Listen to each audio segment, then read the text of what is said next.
بسم اللہ والحمد للہ الصلاۃ والسلام علی ابی القاسم محمد بن عبد اللہ خاتم النبیین۔ ہم، اچھا، ذرا ایک ایسے کاروبار کا تصور کریں جس میں نہ کسی نے جیب سے 1 روپیہ لگایا ہے اور نہ ہی ان کا کوئی باقاعدہ دفتر ہے۔ بالکل۔ بس بازار میں 2 لوگوں کی ساکھ ہے، ان کا نام چلتا ہے اور وہ اسی بنیاد پر لاکھوں کا لین دین کر رہے ہیں۔ آج کی فنانس کی زبان میں اسے شاید زیرو کیپٹل ڈراپ شپنگ یا خالصتاً کریڈٹ سکور پر کھڑا کوئی جدید سٹارٹ اپ کہا جائے گا۔ جی ہاں، بالکل ایسا ہی ہے۔ حیرت کی بات یہ ہے کہ صدیوں پہلے کے اسلامی فقہا نے نہ صرف اس کاروباری ماڈل کی نشاندہی کی بلکہ اس کے منافع کو حلال قرار دینے کی ایک ایسی ٹھوس منطق پیش کی جو آج کے جدید معاشی ماڈلز کو بھی حیران کر دے۔ صحیح بات ہے۔ آج کے اس تفصیلی علمی جائزے میں ہم اسلامی قانون شرکت یعنی شراکت داری کے فقہی نظام کے آخری حصے کا گہرا جائزہ لے رہے ہیں۔ استغفر اللہ، علم فقہ کا سمندر اتنا گہرا ہے کہ ہم جتنا پڑھیں کم ہے۔ بظاہر جدید لگنے والے یہ تمام مسائل صدیوں پہلے انتہائی باریک بینی سے حل کر دیے گئے تھے۔ بالکل، اور اکثر ہوتا یہ ہے نا کہ جب ہم ماضی کے معاشی نظام کی طرف دیکھتے ہیں تو لاشعوری طور پر یہ فرض کر لیتے ہیں کہ وہ محض ایک سادہ سی لین دین کی دنیا رہی ہوگی۔ بالکل، ایک تبادلے کا نظام جسے کہتے ہیں۔ جی، ہمیں لگتا ہے کہ قانون معاہدہ یا جسے ہم کانٹریکٹ لا کہتے ہیں، اس کی یہ تمام تر نفاست، چیزوں کو زمروں میں بانٹنا اور رسک کی بنیاد پر نفع کا تعین کرنا، یہ سب صرف پچھلی 1-2 صدیوں کی کارپوریٹ دنیا کا کارنامہ ہے۔ ایسا ہی لگتا ہے جی۔ لیکن جو تاریخی ماخذ آج ہمارے سامنے ہے نا، وہ اس تاثر کو بالکل غلط ثابت کرتا ہے۔ دیکھیں، یہ ماخذ صرف یہ نہیں بتاتا کہ کیا جائز ہے اور کیا ناجائز۔ تو پھر اور کیا بتاتا ہے؟ بلکہ یہ ہر اصول کے پیچھے ایک ایسی گہری قانونی اور اخلاقی بنیاد فراہم کرتا ہے جو آج بھی اتنی ہی متعلقہ ہے۔ اچھا، چلیں پھر بالکل شروعات سے اس کی تہیں کھولتے ہیں۔ سب سے پہلا دھچکا تو وہیں لگتا ہے جہاں ہم سرمائے کے بغیر شروع ہونے والی شراکت داریوں کو دیکھتے ہیں۔ عام فہم تو یہی کہتا ہے کہ کاروبار کے لیے پیسہ شرط ہے، لیکن اس ماخذ میں شراکت داری کے 2 بڑے دلچسپ تصورات ملتے ہیں۔ ایک ہے شرکت صنائع اور دوسرا ہے شرکت الوجوہ۔ جی بالکل۔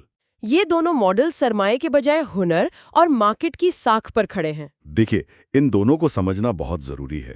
اگر ہم پہلے شرکت الصنائع کی بات کریں، جسے فقہ کی زبان میں شرکت التقبل بھی کہا جاتا ہے، تو اس میں 2 ہنرمند آپس میں شراکت کرتے ہیں۔ اچھا۔ کلاسیکی مثال 2 درزیوں یا رنگریزوں کی دی جاتی ہے جو مل کر مارکیٹ سے کام پکڑتے ہیں اور منافع آپس میں بانٹتے ہیں۔ لیکن یہاں جو بات اصول قانون کے طالب علموں کو سب سے زیادہ حیران کرتی ہے نا، وہ یہ ہے کہ اس معاہدے میں یہ شرط بالکل نہیں ہے کہ دونوں فریق برابر کام کریں۔ تو کام کا بوجھ برابر ہونا ضروری نہیں ہے؟ جی نہیں، بالکل نہیں۔ فقہا کے نزدیک یہ بالکل جائز ہے کہ کام تو آدھا بانٹا جائے، لیکن منافع میں ایک کا حصہ 2/3 ہو اور دوسرے کا 1/3۔ ارے واہ! یا یہ بھی ہو سکتا ہے کہ ایک شخص زیادہ ماہر ہو، وہ صرف کام لے کر آئے اور دوسرا اسے مکمل کرے۔ منافع پھر بھی ان کے طے شدہ معاہدے کے مطابق ہی تقسیم ہوگا۔ یہ تو ہو بہو آج کی کسی فری لانس ایجنسی یا ٹیک سٹارٹ اپ جیسا ماڈل ہو گیا۔ فرض کریں ایک شخص انتہائی پیچیدہ سافٹ ویئر کی کوڈنگ کر رہا ہے اور دوسرا اس کا سادہ سا گرافک ڈیزائن بنا رہا ہے۔ بالکل صحیح مثال دی۔ اب دونوں کا کام مختلف ہے، مارکیٹ میں اس کام کی ویلیو مختلف ہے، تو یہ برابری کیسے ہو سکتی ہے؟ لہٰذا نفع ان کے طے شدہ معاہدے پر ہی ہوگا۔ یہ بات تو پھر بھی میری سمجھ میں آتی ہے کیونکہ دونوں کچھ نہ کچھ کر رہے ہیں۔ لیکن جب ہم شرکت الوجوہ کی طرف آتے ہیں نا، تو میرا دماغ واقعی الجھ جاتا ہے۔ ماخوذ کے مطابق اس میں فریقین کے پاس کوئی سرمایہ نہیں ہوتا۔ جی، کوئی سرمایہ نہیں۔ وہ صرف اپنی ساکھ یعنی مارکیٹ میں اپنی وجاہت کے بنیاد پر ادھار مال خریدتے ہیں اور آگے بیچ کر نفع کماتے ہیں۔ رکیے، یہ بات میری سمجھ سے باہر ہو رہی ہے۔ اچھا بتائیں، کیا؟ اگر دونوں نے جیب سے 1 روپے بھی نہیں لگایا تو مالیاتی لحاظ سے تو زیرو ویلیو پیدا ہوئی۔ تو یہ نفع کمانا ہوا میں سے پیسے بنانے کے زمرے میں کیوں نہیں آتا؟ یہ حلال کیسے ہو گیا؟ یہ ایک بہت ہی بنیادی اور زبردست سوال ہے۔ بظاہر ایسا ہی لگتا ہے کہ یہ ہوا سے پیسے بنائے جا رہے ہیں، لیکن اس سوال کا جواب اسلامی معیشت کے ایک انتہائی اہم اصول میں چھپا ہے۔ وہ کیا؟ ماخذ یہ واضح کرتا ہے کہ نفع کمانے کی صرف 3 ہی قانونی اور شرعی بنیادیں ہو سکتی ہیں۔ پہلی بنیاد ہے مال، یعنی آپ کا سرمایہ جو آپ نے کاروبار میں لگایا۔ یہ تو عام بات ہے۔ دوسری بنیاد ہے عمل، یعنی آپ کی محنت، وقت یا ہنر، جیسا کہ ہم نے شرکت صنائع میں دیکھا۔ اور تیسری، جو یہاں سب سے اہم ہے نا، وہ ہے زمان۔ زمان مطلب کسی قسم کی گارنٹی یا لائبلٹی؟ بالکل، زمان کا مطلب ہے لائبلٹی یا نقصان کا رسک اٹھانا۔ جب ہم شرکت الوجوہ کی بات کرتے ہیں، جہاں سرمایہ صفر ہے اور بظاہر کوئی جسمانی مشقت بھی نہیں، تو وہاں نفع اس زمان کی بنیاد پر جائز ہو رہا ہے۔ اچھا، رسک کی بنیاد پر۔ ذرا اس بات پر غور کریں کہ جب دونوں شراکت داروں نے مارکیٹ سے مال ادھار لیا تو انہوں نے دراصل ایک بہت بڑا مالی رسک اپنے سر لیا۔ واقعی؟ اگر وہ مال گودام میں جل جائے یا چوری ہو جائے تو مارکیٹ کو ادائیگی کے ذمہ دار وہ دونوں ہوں گے۔ کوئی یہ نہیں کہہ سکتا کہ میں نے تو پیسے نہیں لگائے تھے۔ صحیح بات ہے۔ لہٰذا قانون یہ کہتا ہے کہ نفع کی تقسیم ہمیشہ ان کے لیے گئے زمان یعنی رسک کے تناسب سے ہوگی۔ اگر مال مشترکہ طور پر آدھا آدھا ادھار لیا گیا تو نفع بھی آدھا آدھا ہی ہوگا۔ اس میں شرکت الصنائع کی طرح کمی بیشی نہیں ہو سکتی۔ استغفر اللہ، یہ تو بالکل آج کی فائنانس کا اصول لگتا ہے۔ یعنی قانون یہ کہہ رہا ہے کہ جہاں رسک ہوگا وہیں منافع کا جواز پیدا ہوگا۔ آپ رسک کے بغیر ریٹرن نہیں لے سکتے۔ استغفر اللہ، اگر ہم ان بنیادوں کو نظر انداز کر دیں اور رسک، مال یا عمل کے بغیر منافع کمانے کی اجازت دے دینا تو سارا معاشی نظام بگڑ جائے۔ بالکل، ہر کوئی بغیر محنت کے کمانا چاہے گا۔ معاشرے میں استحصال شروع ہو جائے گا، کیونکہ پھر امیر صرف اپنے نام کی بنیاد پر بغیر کوئی رسک لیے غریب کی محنت کا پھل کھاتا رہے گا۔ یہی وجہ ہے کہ فقہا نے ان تینوں ستونوں کو اتنی واضح شکل دی ہے۔ کمال کی منطق ہے۔ اب یہ تو بات ہو گئی کہ ایک جائز اور مثالی شراکت داری کن بنیادوں پر کھڑی ہوتی ہے۔ لیکن جب ہم قانونی حدود طے کر رہے ہوتے ہیں تو قدرتی طور پر ذہن اس طرف جاتا ہے کہ وہ کون سے معاملات ہیں جہاں یہ شراکت داری سرے سے باطل یعنی فاسد ہو جاتی ہے۔ جی، یہ بھی بہت اہم پہلو ہے۔ ماخذ کے اگلے حصے میں الشریکۃ الفاسدہ کا ذکر ہے، اور خاص طور پر قدرتی وسائل کے حوالے سے جو بات کی گئی ہے نا، اس نے مجھے واقعی چونکا دیا۔ دیکھیں، یہ حصہ قانون کی ایک بالکل مختلف جہت دکھاتا ہے۔ ماخذ میں بڑی صراحت سے لکھا ہے کہ جنگل سے لکڑیاں کاٹنے، جسے الاحتطاب کہتے ہیں، یا شکار کرنے یعنی الاصطیاد کے عمل میں شراکت داری نہیں ہو سکتی۔ اچھا؟ جی، اگر دو لوگ مل کر یہ زبانی یا تحریری معاہدہ کر بھی لیں کہ ہم جنگل سے جو لکڑی لائیں گے یا جو شکار کریں گے وہ آدھا آدھا ہوگا، تو شرعی اور قانونی لحاظ سے یہ معاہدہ باطل اور فاسد ہے۔ اچھا، چلیں میں اس پر تھوڑی جرح کرتی ہوں، کیونکہ جدید ذہن کو یہ بات بہت عجیب لگ سکتی ہے۔ فرض کریں ہم دونوں سمندر پر جاتے ہیں۔ ٹھیک ہے۔ میری ایک بڑی کشتی ہے اور آپ کا ایک بہت بڑا جال ہے۔ ہم نے مل کر محنت کی اور سمندر سے ڈھیروں مچھلیاں پکڑ لیں۔ اب عام فہم اور انصاف تو یہی کہتا ہے کہ مچھلیاں آدھی آدھی بانٹ لی جائیں۔ تو یہ کیا بات ہوئی کہ قانون اس معاہدے کو باطل کہہ رہا ہے؟ یہ تو بظاہر سراسر غیر منصفانہ لگتا ہے۔ یہ بظاہر غیر منصفانہ کیوں لگتا ہے؟ بظاہر واقعی یہ بہت غیر منصفانہ لگتا ہے، لیکن اگر ہم اس کی گہرائی میں جائیں نا تو قانون دراصل مستقبل کے بہت بڑے تنازعات کو ختم کر رہا ہے۔ وہ کیسے؟ اس کی وجہ مباح املاک کا قانون ہے۔ مباح وہ قدرتی وسائل ہیں جو کسی کی ملکیت میں نہیں ہوتے، جیسے سمندر کی مچھلیاں، جنگل کی لکڑی یا چشمے کا پانی۔ جی، ان پر تو سب کا حق ہے۔ اصول یہ ہے کہ ان آزاد وسائل میں کسی کو اپنا وکیل یا ایجنٹ نہیں بنایا جا سکتا۔ جو شخص اپنے ہاتھ سے یا اپنے عمل سے ان وسائل پر قبضہ کر لیتا ہے، قانوناً وہی ان کا تنہا مالک بن جاتا ہے۔ تو پھر اس بیچارے کا کیا ہوگا جس کی کشتی یا جال استعمال ہوا؟ کیا اس کا سب کچھ ضائع ہو گیا؟ بالکل نہیں، اور یہیں پر اسلامی قانون کا توازن سامنے آتا ہے۔ فقہا اس کی وضاحت کے لیے پانی بھرنے کی کلاسیکی مثال دیتے ہیں۔ اچھا، بتائیے۔ فرض کریں ایک شخص کا خچر ہے اور دوسرے کی مشق یعنی پانی بھرنے کا چمڑے کا برتن۔ اب جس شخص نے اپنے ہاتھوں سے چشمے کا پانی مشق میں بھرا، پانی کا 100% مالک صرف وہی ہوگا۔ شراکت کا معاہدہ چونکہ فاسد ہو چکا ہے، اس لیے آدھا پانی نہیں بٹے گا، لیکن قانون دوسرے شخص کو تنہا نہیں چھوڑتا۔ تو اسے کیا ملے گا؟ جس شخص کا خچر یا آپ کی مثال میں جس کی کشتی استعمال ہوئی ہے نا، اسے نقصان نہیں ہوگا۔ قانون یہ طے کرتا ہے کہ پانی یا مچھلی کا مالک اب دوسرے شخص کو اس کے آلے کے استعمال کا عام مارکیٹ ریٹ ادا کرنے کا پابند ہوگا۔ اچھا، اسے فقہ کی اصطلاح میں اجر المثل یا فیئر مارکیٹ رینٹ کہتے ہیں۔ استغفر اللہ، میں تو ہمیشہ اسے ایک سادہ سی 50-50 پارٹنرشپ سمجھتی تھی۔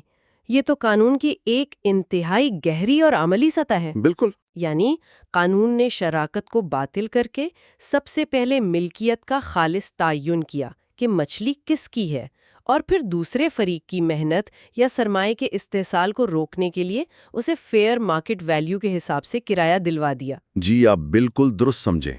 اس طریقہ کار سے وہ لامتناہی تنازعات ختم ہو جاتے ہیں جو مشترکہ ملکیت میں پیدا ہو سکتے ہیں۔ یہ تو ہے۔ ذرا سوچیں، اگر کل کو آپ کی کشتی سمندر میں ٹوٹ جائے یا میرا جال پھٹ جائے، تو اگر ملکیت مشترکہ ہوتی تو یہ فیصلہ کرنا ناممکن ہو جاتا کہ نقصان کون بھرے گا۔ بالکل، پھر تو لڑائیاں ہی ہوتی۔ لیکن اس قانون نے ملکیت کو واضح کر دیا اور استعمال شدہ وسائل کا معاوضہ بھی واضح کر دیا۔ یہ پراپرٹی لا اور کانٹریکٹ لا کے ملاپ کی ایک بہترین مثال ہے۔ یہ واقعی حیرت انگیز ہے۔ اب تک کی گفتگو سے یہ تو سمجھ آ گیا کہ کاروبار چل کیسے رہا ہے، جائز کیا ہے اور فاسد کیا ہے۔ جی، لیکن انسانی زندگی کا کوئی بھروسہ نہیں۔ کاروبار ایک تسلسل کا نام ہے اور زندگیاں عارضی ہیں۔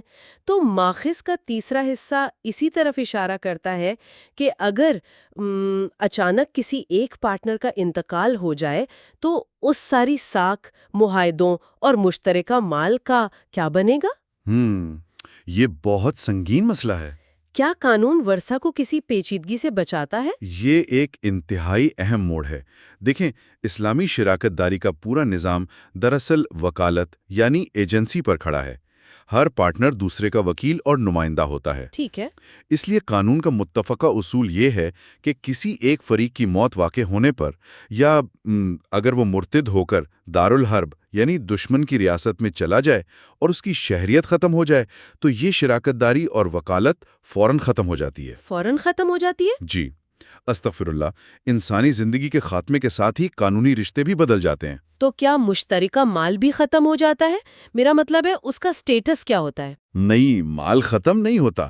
موت کے بعد وہ مال مشترک تو رہتا ہے، لیکن کاروباری شراکت داری کا جو فعال معاہدہ تھا نا، وہ منسوخ ہو جاتا ہے۔ اچھا، ایسا اس لیے کیا جاتا ہے تاکہ متوفی کے ورثہ کے حقوق کا تحفظ کیا جا سکے۔ زندہ بچ جانے والا پارٹنر اب ورثہ کی اجازت کے بغیر اس مال سے مزید تجارت یا رزق نہیں لے سکتا۔ یہ تو ایک بہت ہی منطقی اور سمجھ میں آنے والی بات ہے کہ ایجنسی ختم ہو گئی۔ بالکل، لیکن اس سے جڑا ایک اور مسئلہ ماخذ میں زیر بحث آیا ہے جس نے میرا دماغ واقعی گھما دیا، اور وہ ہے زکوٰۃ کی ادائیگی کا مسئلہ۔ جی، وہ مسئلہ تو بہت ہی دلچسپ ہے۔ فرض کریں شراکت کا مال پڑا ہے، اب کوئی ایک فریق دوسرے کی واضح اجازت کے بغیر اس کے حصے کی زکوٰۃ ادا نہیں کر سکتا۔ یہ بات تو بالکل ٹھیک لگتی ہے کیونکہ زکوٰۃ ایک ذاتی مذہبی فریضہ ہے۔ لیکن جو کیس ماخذ میں تفصیلاً ڈسکس ہوا ہے نا، وہ بہت ہی انوکھا ہے۔ جی ہاں، وہ صورتحال واقعی فقہی پیچیدگی کا ایک شاہکار ہے۔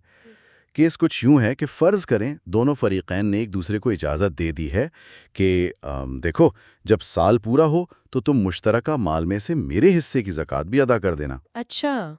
اب ہوتا یہ ہے کہ دونوں کو یاد نہیں رہتا کہ دوسرے کو اجازت دی ہوئی ہے، اور اتفاق سے دونوں ہی الگ الگ وقتوں میں پورے مشترکہ مال کی زکوٰۃ ادا کر دیتے ہیں۔ اوہو، تو اب کیا ہوگا؟ اب مسئلہ یہ کھڑا ہوتا ہے کہ زکوٰۃ تو 2 بار ادا ہو گئی۔ امام ابو حنیفہ رحمہ اللہ کے نزدیک اس صورت میں جس شخص نے بعد میں ادائیگی کی ہے نا، قانون اسے پکڑے گا اور اسے وہ رقم اپنی ذاتی جیب سے واپس شراکت کے مشترکہ مال میں بھرنی پڑے گی۔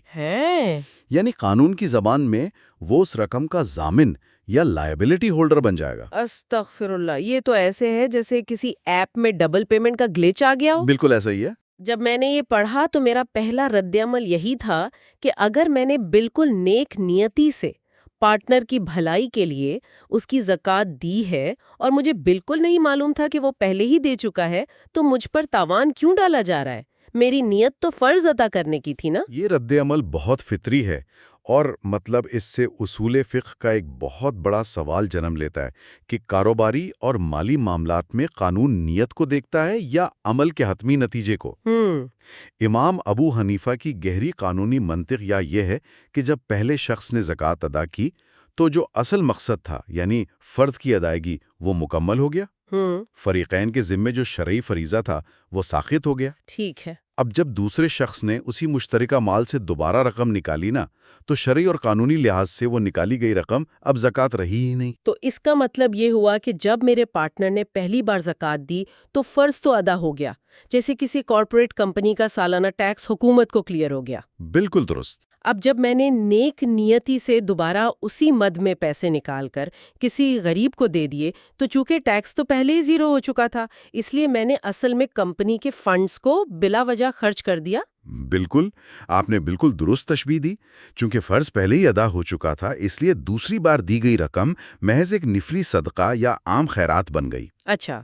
اور قانون کہتا ہے کہ دوسرے شخص کو مشترکہ مال سے صرف زکوٰۃ، جو کہ فرض ہے، ادا کرنے کی اجازت دی گئی تھی، نہ کہ پارٹنر کے پیسوں سے اپنی مرضی کی خیرات بانٹنے کی۔ یہ بات تو ہے۔ لہٰذا اس کا یہ عمل دی گئی اجازت کے دائرے سے باہر ہو گیا۔ وہ قانونی طور پر اس وکالت سے معزول ہو چکا تھا، چاہے اسے اس بات کا علم ہو یا نہ ہو۔ ارے واہ، یہ تو کمال کی باریکی ہے۔ جی، یہی وجہ ہے کہ وہ اس ضائع ہونے والی رقم کا ضامن بنے گا اور اسے اپنے پارٹنر کا نقصان پورا کرنا ہوگا۔ یہ اصول ظاہر کرتا ہے کہ مالی معاملات میں اجازت، ایجنسی اور مشترکہ فنڈز کے استعمال کی حدود کتنی سخت اور شفاف ہوتی ہیں۔ بالکل۔ یہاں مذہبی فریضہ اور سخت مالیاتی ضوابط ایک دوسرے کے ساتھ مکمل ہم آہنگی میں کام کر رہے ہیں۔ واقعی یہ ایک آنکھیں کھول دینے والی بحث ہے۔ اب ہم مذہبی فرائض جیسے موضوع سے ذرا آگے بڑھتے ہیں۔ بتائیے۔ ماخذ کے بالکل آخری حصے میں ایک اور انتہائی مخصوص اور سچی بات ہے کہ کافی عجیب لگنے والی خریداری کا قانونی حل پیش کیا گیا ہے۔ میں سمجھ رہا ہوں آپ کس طرف اشارہ کر رہی ہیں۔ یہ اپنے تاریخی سیاق و سباق کے لحاظ سے ایک ایسی مثال ہے جس کا آج کے جدید دور میں تصور بھی محال ہے، لیکن ایک ٹیسٹ کیس کے طور پر اس کے پیچھے چھپا قانونی معاہدہ آج بھی حیران کن حد تک متعلقہ ہے۔ آپ یقیناً اس مقام کا ذکر کر رہی ہیں جہاں ماخذ میں بحث کی گئی ہے کہ اگر ایک شراکت دار دوسرے کو اجازت دیتا ہے کہ وہ مشترکہ پیسوں سے اپنے لیے ایک جاریہ یعنی کنیز خرید لے۔ جی بالکل۔ اس دور کے معاشرتی، معاشی اور قانونی نظام میں یہ ایک حقیقت تھی، لیکن خالصتاً فقہی اور قانونی لحاظ سے یہ ایک بہت بڑا درد سر تھا۔ درد سر کیوں؟ اس لیے کیونکہ کنیز کی ملکیت ایک انتہائی حساس اور خالصتاً ذاتی نوعیت کا رشتہ قائم کرتی تھی۔ قانون کی نظر میں اس مخصوص ملکیت میں کسی قسم کی شراکت داری یا بزنس پارٹنرشپ کا کوئی تصور نہیں ہو سکتا تھا۔ سمجھ گئی۔ اب مسئلہ یہ کھڑا ہوا کہ مال مشترکہ ہے، کمپنی کا ہے، لیکن خریدی جانے والی چیز قانوناً مشترکہ ہو ہی نہیں سکتی۔ تو سوال یہ پیدا ہوا کہ اس خریداری کو قانونی شکل کیسے دی جائے؟ اور یہی وہ سوال ہے جو اسے آج کے لیے ایک زبردست ٹیسٹ کیس بناتا ہے، ایک ایسا معاملہ جس کا آج کے دور میں کوئی تصور نہیں، لیکن اس سے ہمیں معاہدوں کی بنیاد کے بارے میں کیا سیکھنے کو ملتا ہے۔ جی، مطلب فقہا نے اس الجھی بھی گرہ کو کیسے کھولا؟ یہاں آ کر ہمیں ان فقہا کی قانونی لچک اور اصول پسندی دونوں عیاں ہوتی نظر آتی ہیں۔ امام ابو حنیفہ فرماتے ہیں کہ چونکہ اس مخصوص خریداری میں خالص ملکیت شرط ہے اور یہ شراکت داری کے بنیادی مقصد یعنی نفع کمانے کے لیے مشترکہ تجارت کے بالکل خلاف ہے، ٹھیک ہے، اس لیے ہم اسے کمپنی کی طرف سے خریدا گیا اثاثہ نہیں مان سکتے۔ یہ ہو ہی نہیں سکتا۔ تو پھر کیا کیا جائے؟ قانون اسے کیا روپ دے گا؟ کیا وہ اس خریداری کو ہی کینسل کر دے گا؟ نہیں، خریداری کینسل نہیں ہوگی کیونکہ اجازت موجود ہے۔ امام ابو حنیفہ کے نزدیک پارٹنر کی طرف سے دی گئی یہ اجازت دراصل اس کے اپنے حصے کے پیسوں کا ہبہ یعنی تحفہ تصور ہوگی۔ اچھا، یعنی قانون نے فرض کر لیا کہ اس نے اپنے حصے کے پیسے پارٹنر کو تحفے میں دے دیے تاکہ وہ اپنی ذاتی ملکیت خرید سکے، جبکہ امام ابو یوسف اور امام محمد کا نقطہ نظر یہ ہے کہ یہ تحفہ نہیں بلکہ قرض ہے۔ یعنی اس نے کمپنی کے مشترکہ پیسوں سے جو خریدا اس میں آدھے پیسے اس پر پارٹنر کا قرض بن گئے۔ یہ واقعی حیرت انگیز ہے۔ یہ اصول دراصل ملکیت کی منتقلی یا ٹرانسفر آف اونرشپ کا ایک بے مثال نظام دکھاتا ہے۔ بالکل۔ جب ایک چیز شرعاً یا قانوناً مشترکہ ملکیت میں خریدی ہی نہیں جا سکتی تو قانون اس پورے عمل کو زبردستی پارٹنرشپ کے خانے میں ٹھوسنے کی کوشش نہیں کرتا۔ جی ہاں، بلکہ وہ معاہدے کی شفافیت برقرار رکھنے کے لیے اسے خود بخود گفٹ یا قرض کے خانے میں منتقل کر دیتا ہے۔ یہ آج کل کے کارپوریٹ سٹرکچر اور آڈٹ کے لیے کتنی بڑی اور واضح مثال ہے نا؟ بہت بڑی مثال ہے۔ فرض کریں آج ایک کمپنی کا ڈائریکٹر کمپنی کے مشترکہ فنڈ سے اپنے لیے کوئی انتہائی ذاتی نوعیت کی چیز، مثلاً اپنے گھر کا فرنیچر خرید لیتا ہے جس کا کمپنی کے بزنس سے کوئی تعلق نہیں۔ تو آڈٹ کے وقت قانون اسے کمپنی کا اثاثہ تصور نہیں کرتا، بلکہ اسے فوراً ڈائریکٹرز لون یا ذاتی ڈرائنگز میں ڈال دیتا ہے تاکہ کمپنی کی بیلنس شیٹ اور معاہدے کی روح صاف رہے۔ بالکل درست تجزیہ کیا آپ نے، اور یہی اس پوری بحث کا نچوڑ ہے۔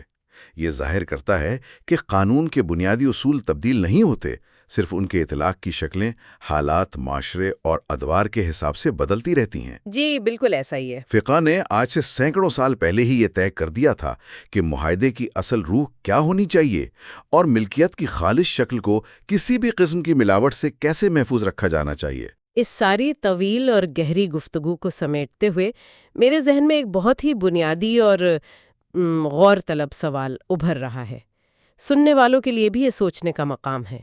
جی بتائیے۔ آج کے اس دور میں ہم بلاک چین اور سمارٹ کانٹریکٹس کے ذریعے انسانوں کے درمیان ایک کوڈڈ ٹرسٹ پیدا کرنے کی کوشش کر رہے ہیں۔ ہم چاہتے ہیں کہ مشینیں اور الگورتھم ہمارے معاہدوں کو کنٹرول کریں تاکہ غلطی کی گنجائش نہ رہے۔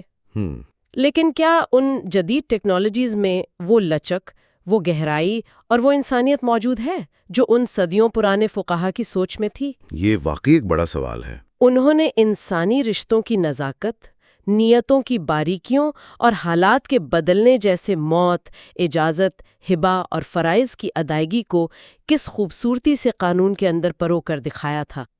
کیا ہم جدید دور میں بھی انسان کو قانون کے مرکز میں رکھ رہے ہیں یا ہم صرف مشینوں پر اندھا انحصار کر رہے ہیں؟ ہمیں اس پر ضرور غور کرنا چاہیے۔ استغفر اللہ، ہماری سمجھ محدود ہے لیکن سیکھنے کا سفر جاری رہے گا۔ بالکل جاری رہے گا۔ ھذا ما عندی واللہ ورسولہ اعلم بالصواب۔ بسم اللہ والحمد للہ والصلاة والسلام علی ابی القاسم محمد بن عبداللہ خاتم النبیین، استغفر اللہ۔ تو آج کے اس گہرے مطالعے میں ہم ایک ایسے موضوع پر بات کر رہے ہیں جو بظاہر تو بہت قدیم لگتا ہے، لیکن اس کے اصول آج کی جدید کاروباری دنیا کے لیے بھی اتنے ہی اہم ہیں۔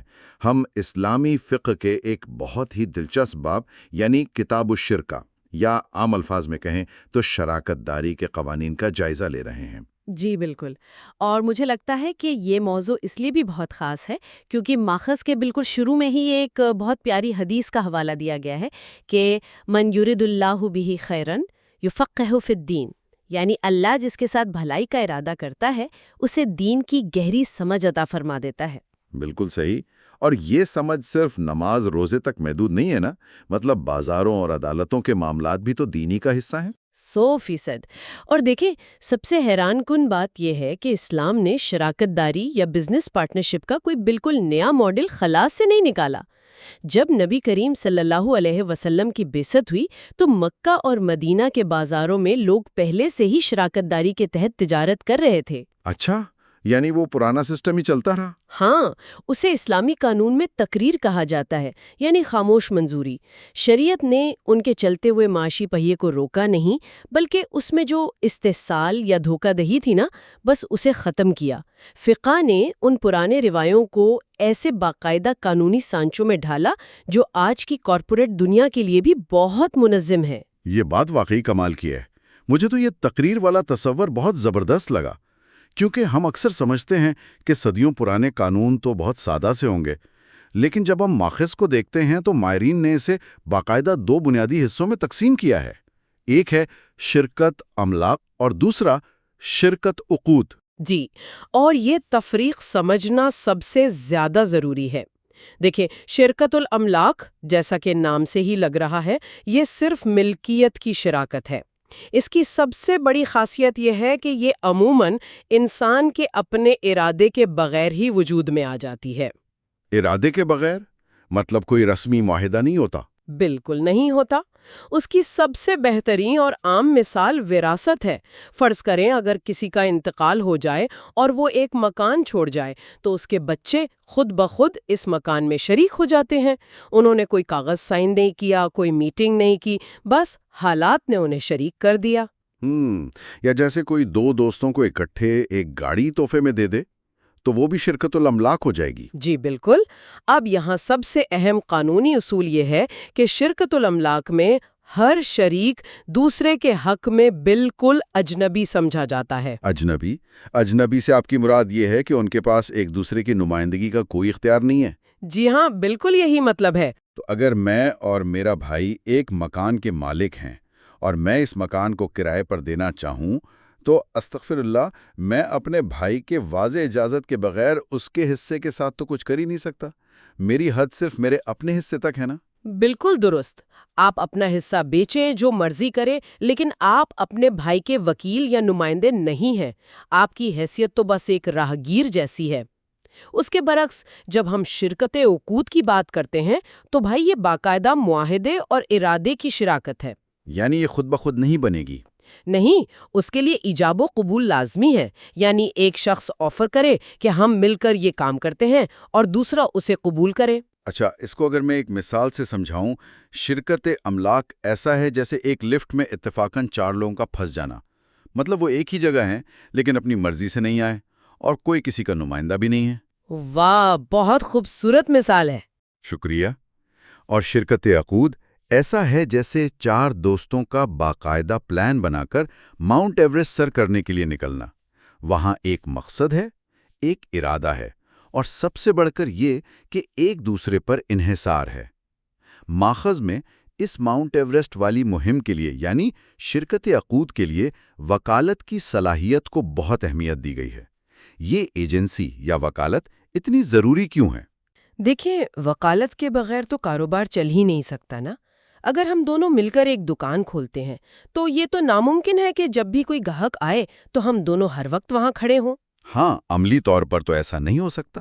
تو شراکت کی کامیابی اسی میں ہے کہ اگر میں مارکیٹ جا کر مال لا رہی ہوں تو قانون یہ مانے کہ میں صرف اپنے لیے خریداری نہیں کر رہی بلکہ میں آپ کی بھی وکیل ہوں۔ اگر قانون مجھے آپ کا وکیل نہیں مانے گا تو منافع بھی صرف میرا ہوگا۔ شرکت عقود کھڑی ہی اس بات پر ہے کہ میرا کیا ہوا لین دین آپ کی طرف سے بھی ہو۔ اوہ، یہ تو ایک بہت بڑی ذمہ داری ہے۔ مطلب میں جو بھی فیصلہ کروں گا اس کا قانونی اور مالی بوجھ سیدھا آپ پر بھی پڑے گا۔ استغفر اللہ، یہ تو ایسا ہی ہے کہ میں نے اپنی مالی تقدیر کا ایک حصہ کسی اور کے ہاتھ میں دے دیا۔ بالکل ایسا ہی ہے، اور اسی لیے چونکہ یہ وکالت کا تصور اتنا طاقتور ہے تو اس معاہدے کی مزید 4 قسمیں بتائی گئی ہیں ماخوذ میں۔ جی، عنان، صنائع، وجوہ اور مفاوضہ۔ میں مفاوضہ پر تو تفصیل سے بات کرنا چاہتا ہوں کیونکہ اس نے مجھے حیران کر دیا ہے، لیکن پہلے ذرا باقی 3 کا ایک جلدی سے خاکہ دے دیں۔ ضرور۔ سب سے پہلے ہے شرکت العنان۔ یہ آج کل کے بزنس پارٹنرشپ جیسی ہے۔ اس میں شرکا مال ملاتے ہیں لیکن مال یا منافع کا برابر ہونا ضروری نہیں ہے۔ ہر کوئی محدود حد تک دوسرے کا وکیل ہوتا ہے لیکن مکمل ضامن نہیں ہوتا۔ صحیح۔ اور دوسری قسم؟ دوسری ہے شرکت الصنائع۔ یہ ہنر کی شراکت ہے، جیسے 2 درزی یا 2 بڑھئی مل کر دکان کھول لیں کہ بھئی جو بھی کام آئے گا مل کر کریں گے اور منافع بانٹ لیں گے۔ یعنی سکلز کی پارٹنرشپ۔ اور وجوہ کیا ہے؟ وہ جو نکلا ہے وجہ سے، یعنی چہرہ یا ساکھ۔ اس میں ان کے پاس اپنا کوئی سرمایہ نہیں ہوتا۔ وہ مارکیٹ میں اپنی پہچان کی بنیاد پر ادھار مال اٹھاتے ہیں، بیچتے ہیں اور منافع تقسیم کر لیتے ہیں۔ میں سمجھ گیا۔ یعنی عنان پیسے کی شراکت، صنائع ہنر کی، اور وجوہ ساکھ یا پی آر کی۔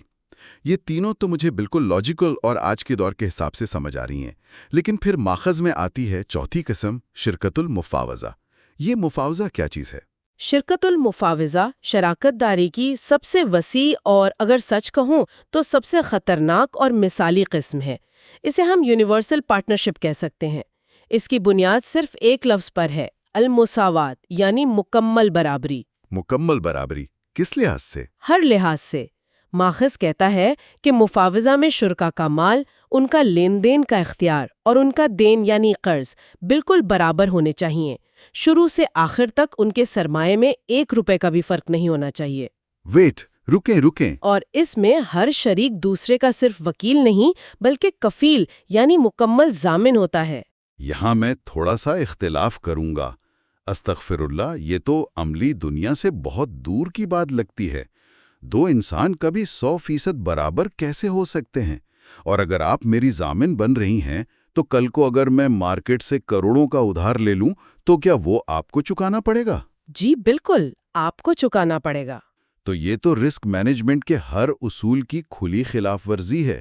کیا پرانے قانون دانوں کو اس میں خطرہ نظر نہیں آیا؟ آپ کی تنقید بالکل بجا ہے، اور حیرت کی بات یہ ہے کہ یہی اعتراض صدیوں پہلے کے عظیم فقہا نے بھی اٹھایا تھا۔ اگر آپ ماخذ میں آرا کا تقابلی جائزہ لیں تو امام شافعی اور امام مالک نے اس شراکت داری کو بالکل مسترد کر دیا ہے۔ اچھا، ان کی کیا دلیل تھی؟ امام مالک کا تو بڑا مشہور قول ہے کہ میں نہیں جانتا کہ مفاوضہ کیا چیز ہے۔ ان کی دلیل وہی ہے جو آپ کی ہے۔ منطق کی روح سے یہ معاہدہ انتہائی غیر یقینی پن یعنی مجہولیت پر مبنی ہے۔ قانون کیسے اجازت دے سکتا ہے کہ آپ ایک ایسے شخص کو اپنا ضامن بنا لیں جس کے مستقبل کے فیصلوں کا آپ کو علم ہی نہیں؟ یہ تو اندھے کنویں میں چھلانگ لگانے والی بات ہے۔ بالکل ایسا ہی ہے۔ تو پھر یہ قانون کا حصہ کیسے بن گیا؟ اگر اتنے بڑے فقہا اسے رد کر رہے تھے تو احناف نے اسے کیسے مان لیا؟ احناف کے ہاں اس کے جواز کی بنیاد قیاس نہیں بلکہ استحسان ہے۔ استحسان؟ یہ کیا ہوتا ہے؟ استحسان کا مطلب ہے کسی بڑے فائدے یا معاشرتی ضرورت کے پیش نظر سخت منطقی اصول میں تھوڑی نرمی پیدا کرنا۔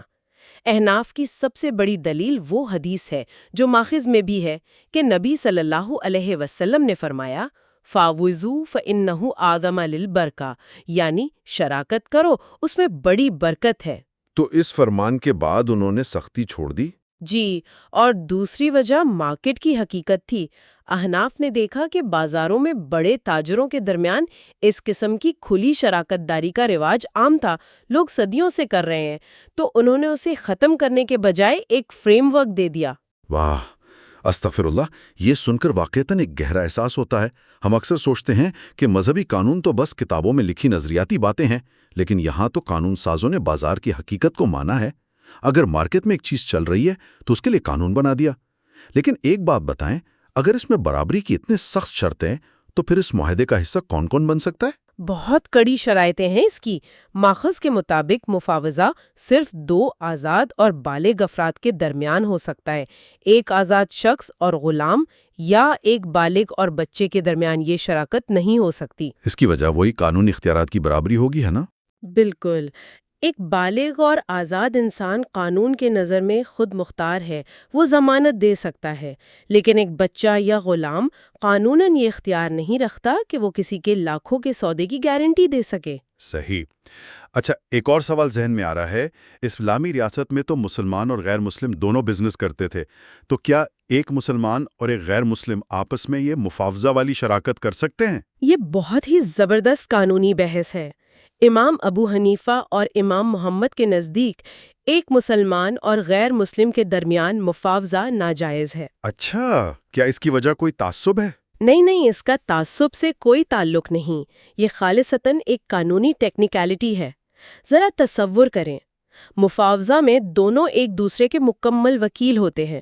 اب غیر مسلم پارٹنر اپنے مذہب کے حساب سے خنزیر یا شراب کی تجارت تو کر سکتا ہے نا، اس کے لیے تو جائز ہے۔ ہاں، بالکل کر سکتا ہے۔ لیکن مسئلہ تب بنے گا جب وہ یہ تجارت شراکت کے مال سے کرے گا۔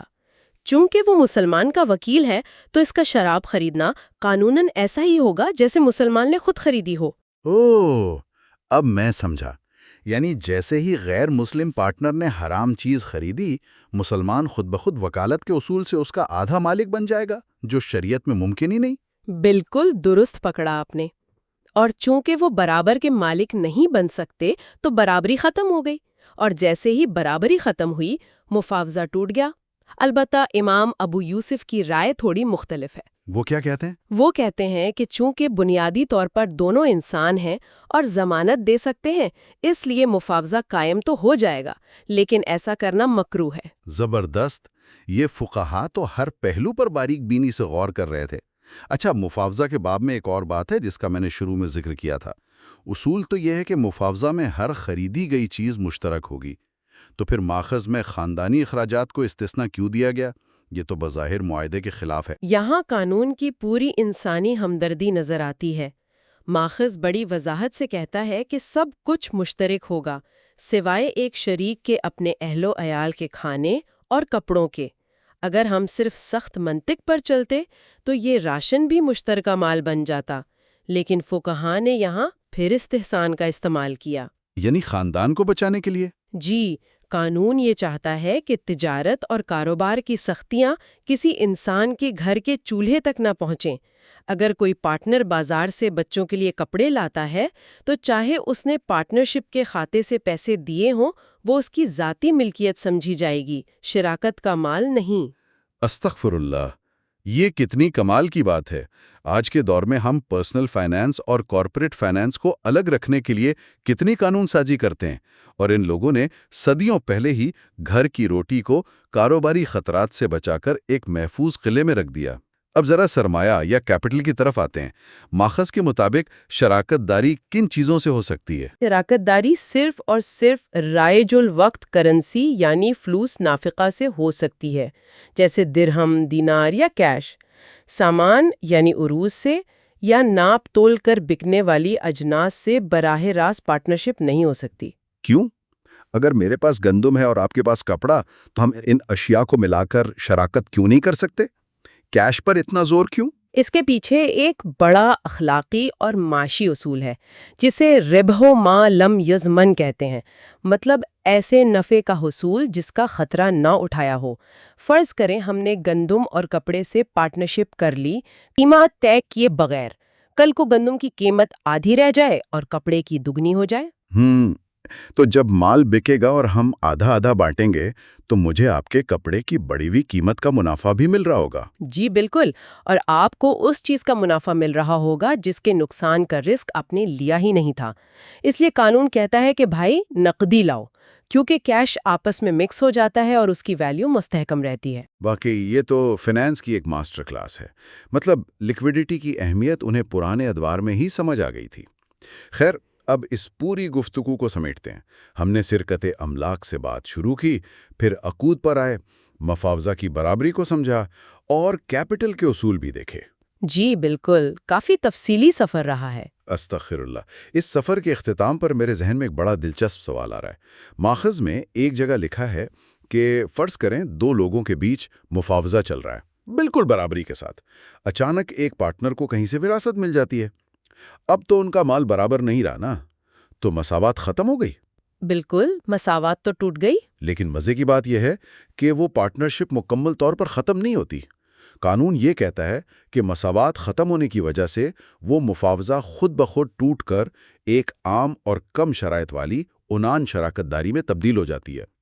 یعنی معاہدے کے اندر ہی آٹو ایڈجسٹمنٹ کی صلاحیت رکھ دی گئی ہے۔ تاکہ کاروبار کا پہیہ چلتا رہے۔ جی، ذرا سوچئے، آج کے دور کے ان سخت اور بھاری بھرکم کارپوریٹ قوانین میں کیا ہمیں حالات بدلنے پر معاہدوں کے اندر ایسی لچک اور خودکار تبدیلی کی کوئی مثال ملتی ہے؟ یہ ایک ایسا سوال ہے جو ہمیں ان صدیوں پرانے اصولوں کی گہرائی پر بار بار غور کرنے کی دعوت دیتا ہے۔ ھذا ما عندی واللہ رسول عالم بالصواب۔